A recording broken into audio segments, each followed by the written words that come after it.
আমাদের তো চিঠি দিবে না তারা, তারা তো ইউনাইটেড কর্তৃপক্ষ এবং মন্ত্রণালয়, শিক্ষা মন্ত্রণালয়কে চিঠি দিয়েছে। এটার অ্যাপ্রুভালটা কি? আপনি ইউজিসি চেয়ারম্যানকে প্রশ্ন করেন, তিনি তো এটা স্টেটমেন্ট দিয়েছেন, এটা নিউজও হয়েছে ঈদের আগে।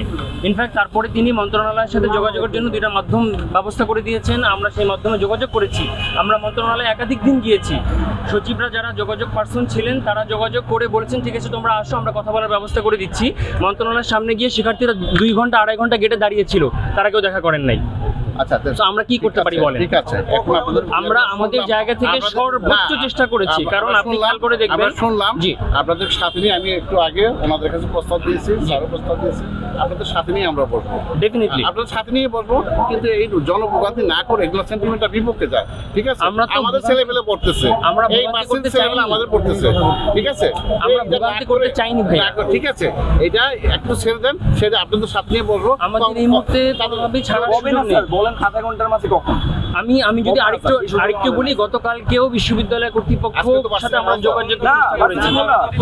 স্যার এই যে দেখছেন আপনি তো মিস ইনফরমেশন, আপনি ভার্সিটি যে আপনি জানেন না, ভার্সিটি জোরপূর্বক আজকে পরীক্ষা দিয়ে এক্সাম দিয়ে বাধ্য করতে শিক্ষার্থীদের যারা যেন পরীক্ষার হলে ঢুকতে বাধ্য হয়। স্যার যে বলে বন্ধ ভাই, আপনার কি সব ইনফরমেশন সে আপনি এইভাবে ধরে ধরলেন? আপনি কি মানে দেশের সবকিছু আপনি জানেন? আমরা শুধু একটা কথাই বলতে চাই, আজকে এই যে সিদ্ধান্তটা রাস্তায় বসার নিয়েছি আমরা, এটা আমরা সর্বশেষ বাধ্য হয়ে তারপরে সিদ্ধান্তটা নিয়েছি। আপনি খেয়াল করে দেখবেন, আপনারা তো এখন চেষ্টা করছেন, আমরাও আপনাদের সাথে চেষ্টা করছি। গত 10 মাসে আমি একটু বলি গত 10 মাসে বেসরকারি বিশ্ববিদ্যালয়ের শিক্ষার্থীদের কাউকে দেখছেন শুধু নিজেদের প্রয়োজন একবারের জন্য রাস্তা ব্লক করছে? একবারও করেনি, সবাই করছে। বেসরকারি বিশ্ববিদ্যালয়ের শিক্ষার্থীরা কিন্তু নামে নাই। আজকে তারা প্রতিযোগিতার কিছু না, আমি আপনাকে বাস্তবতা বলছি, আজকে তারা বাধ্য হয়ে নামছে, নিতান্ত বাধ্য হয়ে, নিরুপায় হয়ে নামছে।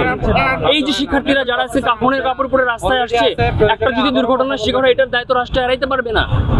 রাষ্ট্রের প্রাইভেট ইউনিভার্সিটির উপরে কিন্তু রাষ্ট্রের একদম আপনার মিনিস্ট্রি বলেন তাদের কিন্তু এখতিয়ার খুব কম, কারণ তারা তাদের এটাই আমাদের কথা। আপনারা যেটা করছেন রাস্তা বন্ধ করে, এটা তো কোনো উপায় হতে পারে না। আমরা কি করব বলেন? আমাদের উপায় কি বলেন? What is our way out? আপনারা খুঁজে বের করবেন, আমরা এটাই খুঁজে পাইছি, আমরা সর্বশেষ ওয়ে এটাই খুঁজে পাইছি, আমরা আর কোনো ওয়ে খুঁজে পাইনি। আমি এই যে জনগণের নিরাপত্তা দেওয়া বা তাদের চলাচলের পথ তৈরি করে দেওয়া আমার দায়িত্ব, তখন আমি একটু উপায় বের করতে হবে।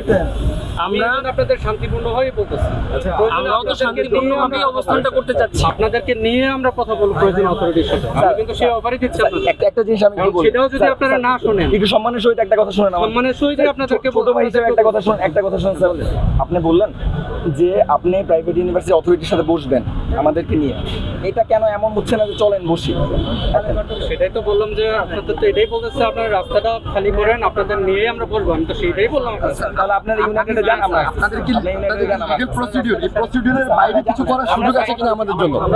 কারণ ইউজিসি তারা নিজেরা মন্ত্রণালয়কে চিঠি দেওয়া পর্যন্তই তাদের বলে দিচ্ছে যে আমাদের এর বেশি আমাদের কোনো এখতিয়ার নেই। এখন আপনারা যদি একটা চিঠি পর্যন্ত দিয়ে দেন তাহলে তার স্টুডেন্টরা রাস্তা থেকে উঠবে না।